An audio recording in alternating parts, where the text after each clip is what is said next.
سندھ کی درگاہیں بھی سیاسی بن گئی. سندھ کی درگاہوں پر بھی سیاست ہو یا پیسہ رکھنے والے ان افراد کی انٹری اور مزے ہوتے ہیں. غریب کے لیے ایک پھول نہیں ہوتا, غریب کے لیے مفت میں لنگر نہیں ہوتا, غریب کو مفت میں یہ جو گانے شانے باندھتے ہیں وہ تک نہیں ہوتے. لیکن اگر کسی سیاستدان کا پتہ چلتا تو بغیر ٹائمنگ کے درگاہ کے دروازے کھولے جاتے ہیں.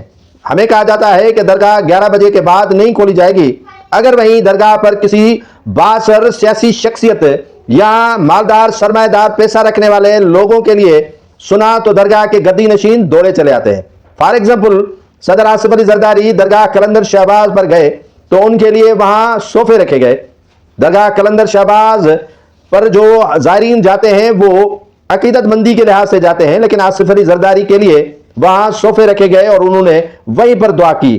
تو دوسری جانب جتنے بھی وزراء بااثر سیاسی شخصیات مالدار صنعتکار جاتے ہیں تو درگاہ کے دروازے ہی نہیں کھولے جاتے بلکہ انہیں اندر زیارت کروائی جاتی ہے, اور غریب جاتا ہے تو اسے لاٹھیاں لگا کر پیچھے بھگایا جاتے ہیں.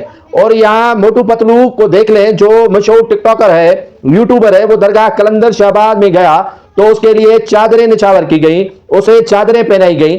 اسی جگہ پر کوئی عام سا بندہ جائے گا تو اسے دھکے دے کر وہیں سے نکالا جائے گا, اور چادر تو کیا ایک پھول بھی اسے درگاہ یا اندر مزار سے نہیں دیا جائے گا. لیکن یہاں سیاست کی طرح مزاروں پر بھی طبقات ہو چکے ہیں اور مزاروں پر بھی طبقے رکھے گئے ہیں کہ کون کس طبقے سے تعلق رکھتا ہے اس کو اتنی اہمیت دینی ہے. جیسے موٹو پتلو اور آصف علی زرداری کو یکساں اہمیت دی گئی, اسی طرح کسی عام آدمی اور غریب کو قلندر شہباز کی مزار پر اتنی اہمیت نہیں دی جاتی.